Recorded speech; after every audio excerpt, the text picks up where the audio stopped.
ಸ್ಯಾಂಡಲ್ವುಡ್ಗೆ ರಾಜಕೀಯದ ಸಗಣಿ ಮೆತ್ತಿದ್ರ ಸಾಧು ಕೋಕಿಲ. ಬೆಂಗಳೂರಿಗೆ ನೀರು ಒದಗಲಿ ಅನ್ನೋಕ್ಕೋಸ್ಕರ ಹೋರಾಟ ಮಾಡಿದಾಗ ಅಷ್ಟೇನು ಸಪೋರ್ಟ್ ಬರಲಿಲ್ಲ. ನಮ್ಮ ಚಿತ್ರರಂಗದ ಸುಮಾರು ಜನರು ಬರಲಿಲ್ಲ. ಇದಾಗಬಾರ್ದು, ಸ್ವಾರ್ಥದಲ್ಲಿ ನಿಲ್ಬಾರ್ದು. ಶಿವಣ್ಣ ಒಪ್ಪಿ ಕಿಚ್ಚ ಯಶ್ ನೀಟ್ ಹೋರಾಟಕ್ಕೆ ಇಳಿಬೇಕಿತ್ತ. ಸ್ವಾರ್ಥನ ಬಿಟ್ಟು ವಿದ್ಯಾರ್ಥಿಗಳಿಗೋಸ್ಕರ, ನ್ಯಾಯಕ್ಕೋಸ್ಕರ ನಮ್ಮ ಎಲ್ಲ ಚಿತ್ರರಂಗದವರು ಖಂಡಿತ ಬರಬೇಕು. ನೀಟ್ ಹೋರಾಟದ ದಿಕ್ಕು ತಪ್ಪಿದ್ದು ಸಾಧು ಕಣ್ಣಿಗೆ ಕಾಣಿಸ್ತಿಲ್ವಾ?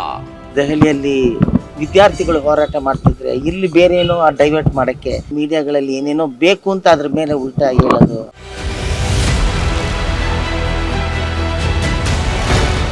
ಸಾಧು ಕೋಕಿಲ ಅವರೇ, ಹೋರಾಟಗಾರರ ಕೈಯಲ್ಲಿ ತಲ್ವಾರ್ ಕೊಟ್ಟವರು ಯಾರು ಸ್ವಾಮಿ?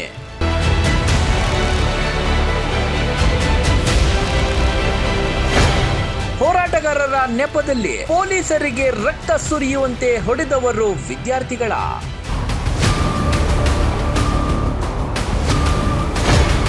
ಸ್ಯಾಂಡಲ್ವುಡ್ನ ಸಮಸ್ಯೆಗಳನ್ನ ನೋಡೋದ್ ಬಿಟ್ಟು ರಾಜಕೀಯಕ್ಕಿಳಿದ ಸಾಧು.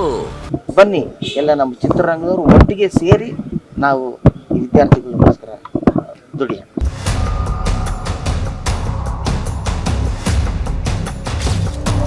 ಕನ್ನಡ ಚಿತ್ರರಂಗದ ಬಹುಮುಖ ಪ್ರತಿಭೆ, ಸಕಲ ಕಲಾ ವಲ್ಲಭ, ನಟ, ನಿರ್ದೇಶಕ, ಸಾಹಿತಿ, ಸಂಗೀತಗಾರ, ಆಗೊಮ್ಮೆ ಈಗೊಮ್ಮೆ ತಮ್ಮ ಸುಮಧುರ ಕಂಠದಿಂದ ಹಾಡುಗಳನ್ನ ಹಾಡುವ ಹಾಡುಗಾರ, ಮೋಜುಗಾರ, ಸೊಗಸುಗಾರ, ನಿರ್ದೇಶಕ, ಅಬ್ಬಬ್ಬ, ಇದರ ಜೊತೆಯಲ್ಲಿ ಇನ್ನೊಂದು ಸೇರಿಸಿಕೊಳ್ಳಿ, ಕಾಂಗ್ರೆಸ್ನ ಸಕ್ರಿಯ ರಾಜಕಾರಣಿ ಸಾಧು ಮಹಾರಾಜ್. ಆ ಜಿಂಗ ಲಕ ಲಕ ಲಕ ಎಲ್ಲ ಏನು ಮಾಡ್ತಿದ್ದೀರಾ? ಬರ್ರ ಬರ್ರ ಬರ್ರ ಬರ್ರ ಬರ್ರ ಬರ್ರ. ಸ್ನೇಹಿತರೆ, ನಿಮ್ಮೆಲ್ಲರಿಗೂ ಗೊತ್ತೇ ಇದೆ, ನೀಟ್ ಪ್ರಶ್ನೆ ಪತ್ರಿಕೆ ಸೋರಿಕೆ. ದೆಹಲಿಯ ಜಂತರ್ ಮಂತರ್ನಲ್ಲಿ ನಿರಂತರ ಅಹೋರಾತ್ರಿ ಪ್ರತಿಭಟನೆಗಳು. ಲಡಾಖ್ನ ಪರಿಸರ ಹೋರಾಟಗಾರ ಹಾಗೂ ಶಿಕ್ಷಣ ತಜ್ಞ ಸೋನಮ್ ವಾಂಗ್ಚುಕ್ ಅವರ ಸುದೀರ್ಘ ಉಪವಾಸ ಸತ್ಯಾಗ್ರಹ. 26 ದಿನಗಳ ಕಾಲ ಅವರು ನಡೆಸಿದ ಅಹಿಂಸಾತ್ಮಕ ಹೋರಾಟ ದೇಶದಾದ್ಯಂತ ವ್ಯಾಪಕ ಗಮನ ಸೆಳೆದಿತ್ತು. ನಂತರ ಪ್ರಧಾನಿ ನರೇಂದ್ರ ಮೋದಿ ಅವರು ವಿದ್ಯಾರ್ಥಿಗಳಿಗೆ, ಪ್ರತಿಭಟನಾ ನಿರತರಿಗೆ ನೀಡಿದ ಅಭಯ. ವಾಂಗ್ಚುಕ್ ಅವರು ತಮ್ಮ ಉಪವಾಸವನ್ನ ಹಠಾತ್ತನೆ ಅಂತ್ಯಗೊಳಿಸಿದ್ರು. ಇದರ ಮಧ್ಯೆ ದೆಹಲಿಯ ಜಂತರ್ ಮಂತರ್ನಲ್ಲಿ ಪ್ರತಿಭಟನೆಯಲ್ಲಿ ಎಷ್ಟೆಲ್ಲ ಅವಾಂತರಗಳು ಸೃಷ್ಟಿಯಾದ್ವಲ್ವೇ.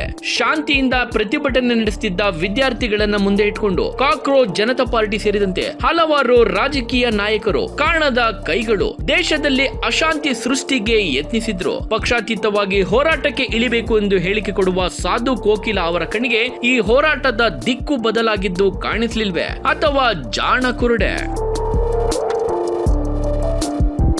ಈ ವಿದ್ಯಾರ್ಥಿಗಳ ವಿಷಯದಲ್ಲಿ ನಾನು ಹೇಳೋದು ಒಂದೇ, ಪಕ್ಷ ಯಾವುದೇ ಆಗಿರಲಿ, ಆಡಳಿತ ಯಾರದೇ ಆಗಿರಲಿ, ವಿದ್ಯಾರ್ಥಿಗಳ ಭವಿಷ್ಯ ತುಂಬ ಇಂಪಾರ್ಟೆಂಟ್.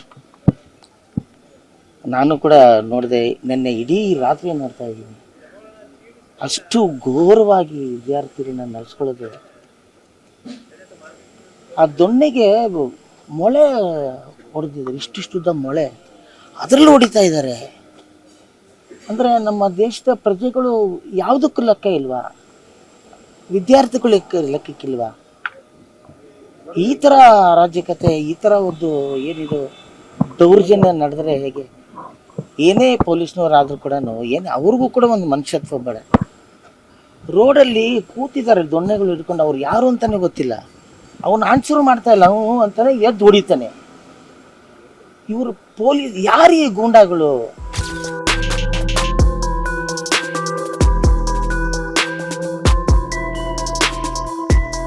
ಹೌದು, ಯಾರೀ ಗೂಂಡಾಗಳು? ಶಾಂತಿಯುತವಾಗಿ ನಡೆಯುತ್ತಿದ್ದ ವಿದ್ಯಾರ್ಥಿಗಳ ಪ್ರತಿಭಟನೆಯಲ್ಲಿ ಶಾಂತಿ ಕದಡಲು ಬಂದ ಈ ಪುಂಡರಾದ್ರೂ ಯಾರು? ದೇಶದಲ್ಲಿ ಅಶಾಂತಿ ಸೃಷ್ಟಿಸಲು ಇವರನ್ನು ಕರೆತಂದವರಾದ್ರೂ ಯಾರು? ಸಾಧು ಕೋಕಿಲ ಅವರೇ, ಇದು ನಿಮ್ಮ ಕಣ್ಣಿಗೆ ಕಾಣಿಸ್ಲಿಲ್ವೇ? ಪೊಲೀಸರಿಗೆ ನೆತ್ತರು ಬರುವಂತೆ ಅಟ್ಟಾಡಿಸಿ ಹೊಡೆದವರು ವಿದ್ಯಾರ್ಥಿಗಳ. ನೀಟ್ ಪ್ರತಿಭಟನೆಯ ಬಿಸಿಯಲ್ಲಿ ರಾಜಕೀಯ ಬೇಳೆ ಬೇಯಿಸಿಕೊಂಡ ರಾಜಕೀಯ ಪಕ್ಷಗಳಂತೆ ನಿಮ್ಮ ವರ್ತನೆ ಜನ ಗಮನಿಸುತ್ತಿದ್ದಾರೆ. ಇಷ್ಟಕ್ಕೂ ಪ್ರತಿಭಟನಾ ನಿರತರ ಕೈಗೆ ಕಲ್ಲು ಕೊಟ್ಟವರಾದ್ರೂ ಯಾರು ಸ್ವಾಮಿ? ತಲ್ವಾರ್ ಹಿಡಿದು ಹೀಗೆ ಪ್ರತಿಭಟನೆಯಲ್ಲಿ ಅಬ್ಬರಿಸುತ್ತಿರುವವರು ನಿಜವಾಗಿಯೂ ವಿದ್ಯಾರ್ಥಿಗಳ?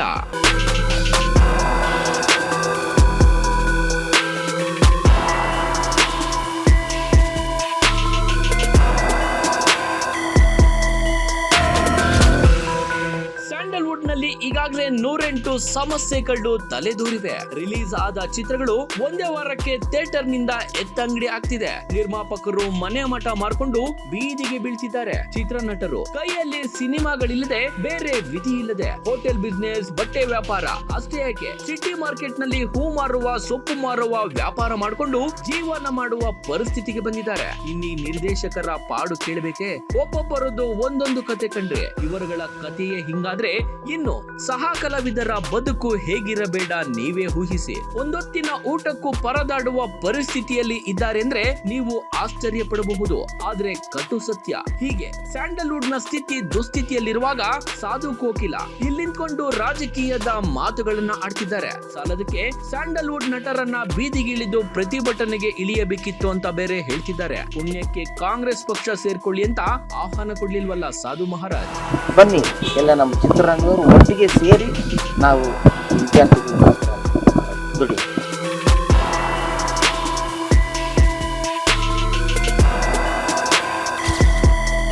ಶಿವಣ್ಣ, ಉಪ್ಪಿ, ಸುದೀಪ್, ಯಶ್ ಅಂತಹ ನಟರು ಇವತ್ತು ಸ್ಯಾಂಡಲ್ವುಡ್ ನ ಆಸ್ತಿ ಅಂತ ಹೇಳಬಹುದು. ಯಶ್ ಅವರು ಸದ್ಯದ ಮಟ್ಟಿಗೆ ಸ್ಯಾಂಡಲ್ವುಡ್ ನ ಹಿರಿಮೆಯನ್ನ ಇಂಟರ್ನ್ಯಾಷನಲ್ ಮಟ್ಟಕ್ಕೆ ಕೊಂಡೊಯ್ಯುತ್ತಿರುವ ಹೆಮ್ಮೆಯ ಕನ್ನಡ ನಟ. ಇನ್ನು ಶಿವಣ್ಣ, ಉಪ್ಪಿ, ಸುದೀಪ್ ಹಾಗೊಮ್ಮೆ ಹೀಗೊಮ್ಮೆ ಸಿನಿಮಾಗಳನ್ನ ಮಾಡಿಕೊಂಡು ಕನ್ನಡ ಚಿತ್ರರಂಗದ ಮರ್ಯಾದೆಯನ್ನ ಉಳಿಸುವಂತಹ ಕೆಲಸ ಮಾಡ್ಕೊಂಡು ಬರ್ತಿದ್ದಾರೆ. ರಾಜಕೀಯದ ಸೋಂಕು ಅಂಟಿಸಿಕೊಂಡ ನಟ ಇವರುಗಳಲ್ಲ.